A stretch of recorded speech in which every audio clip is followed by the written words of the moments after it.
Happy morning. నేను ఒక్కరిని మోసుకుంటున్నాయా వినబడుతుంది. మీరు ఎంత మోసుకుంటే ఏమి వినబడుతుంది. జోస్ లేదు, జోస్ రావాలి. Happy morning. హ్యాపీ మార్నింగ్ ఎందుకన్నా చెప్పినా సార్? ఓకేనా? మనం general good morning, good afternoon, good night అంటాం. కానీ ఒకవేళ బర్త్డే ఏం చెప్తాం? మ్యారేజ్ డే అయితే మరి అవన్నీ చెప్పినప్పుడు ఒక హ్యాపీ మార్నింగ్ చెప్తే మన మార్నింగ్ నుంచి ఈవినింగ్ వరకు హ్యాపీగా ఉండొచ్చు. చెప్పుకోవచ్చా? మన హ్యాపీ మార్నింగ్ అనేది చెప్పుకోవచ్చు. ఓకే, ఇప్పుడు ఇక్కడ మీకు సార్ చెప్పిన గంప నాగేశ్వరరావు సార్ గురించి.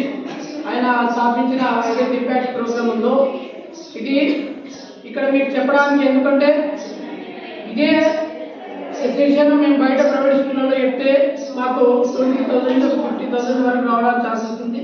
కానీ ఈ గంప నాగేశ్వరరావు గారు ఏదైతే గవర్నమెంట్ స్కూల్స్ ఉన్నాయో దాంట్లో కూడా వాళ్ళంతా పేద పిల్లలు కాబట్టి మీరు నేర్చుకున్నది ఏదైతుందో వాళ్ళకి ఏంటని చెప్పి మాకు మోటివేషన్ చేసి పంపడం జరిగింది.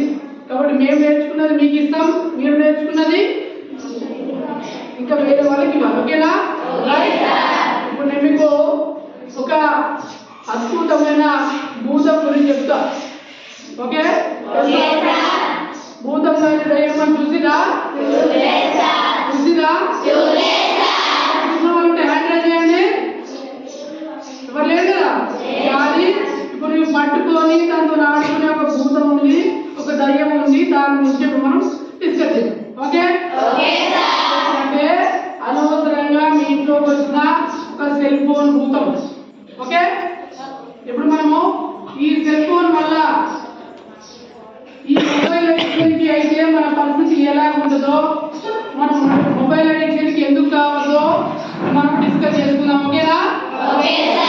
ఇప్పుడు ఇక్కడ ఎంతమందికి అన్నయ్యలు ఉన్నారు? తమ్ముళ్ళు కానీ అన్నయ్యలు కానీ ఒకసారి ఎంటర్ చేయండి. Right, very good. మీ అందరింట్లో మీ అన్నయ్యల దగ్గర ఫోన్లు ఉన్నాయా? ఏది ఉంటుంది మీ అన్నయ్యలకి? ఏది ఉంటుంది చెప్పండి? 15, 14, లాస్ట్ 20. ఓకేనా? రైట్. ఇప్పుడు మరి వీళ్ళకి సెల్ ఫోన్ ఎంతవరకు అవసరం, ఎంతవరకు అవసరం లేదని మనం డిస్కస్ చేస్తాం. ఇప్పుడు మనకి సెల్ ఫోన్ వల్ల సెల్ ఫోన్ అడిక్షన్ ఎలాంటిది అంటే, ఆ సెల్ ఫోన్ అడిక్షన్లో పడితే పూర్తిగా కూడా మనము సర్వస్వం నాశనం అయ్యే పరిస్థితులు ఈరోజు వచ్చినాయి. సెల్ ఫోన్ అనేది మనం అడిక్షన్ అయితే సర్వస్వం అంటే ఏమన్నట్టు మొత్తం ఇక్కడ నుంచి ఇక్కడ వరకు అంటే మన సర్వం కోల్పోయే అవకాశాలు ఉన్నాయి. కాబట్టి వాటి నుంచి మనం ఎట్లా బయటపడాలి? ఓకే రైట్, వాటి నుంచి మనం ఎట్లా బయటపడాలనేది మనం ఇక్కడ డిస్కస్ చేస్తున్నాం. మరి ఎందుకు బయటపడాలి? మరి సెల్ ఫోన్ వాడితే ఏమవుతుంది? ఓకే, కాబట్టి ఇక్కడ మీరు ఫర్ ఎగ్జాంపుల్ ఎవరున్నారు? క్లాస్ మీకు అన్నయ్య ఉన్నామా? తమ్ముడు ఉన్నాడా? మీ డాడీ ఉన్నాడా? ఏ ఫోన్ వాడతాడు చెప్పు? ఏ ఫోన్ వాడతాడు తెలుసా? ఏ ఫోన్ వాడతాడు? అదే అమ్మా, ఏ కంపెనీ?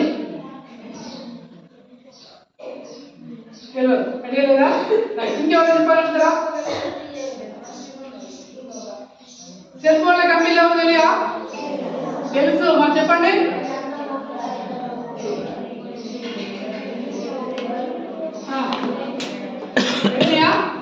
ఇంకా ఇంకా రైట్, ఇంకా ఇంకా ఈ రకమైన సెల్ ఫోన్స్ అన్ని కూడా మీకు అందరికీ తెలుసు. ఓకేనా? ఇప్పుడు మా ఇంట్లో సెల్ ఫోన్ లేదు అనే వాళ్ళు ఒకసారి హ్యాండిల్ చేయండి. మా ఇంట్లో మొత్తానికి సెల్ ఫోన్ లేదు అనేవాళ్ళు ఎంతమంది ఉన్నారమ్మా? మా ఇంట్లో సెల్ ఫోన్ లేదు అనేవాళ్ళు లేరా? అంటే 100% సెల్ ఫోన్స్ ఉన్నాయి. ఓకేనా? ఒప్పుకుంటామా? రైట్. ఇంకొక క్వశ్చన్ మీకు, మన ఇంట్లో కానీ మన పక్కన కానీ మన ఇంటి పక్కన కానీ ఇంటి వెనక కానీ బాత్రూమ్ లేని ఇల్లు ఉన్నాయా లేవా? ఇంట్లో బాత్రూమ్ లేని ఇల్లు ఉన్నాయా? ఉన్నాయి కదా? అంటే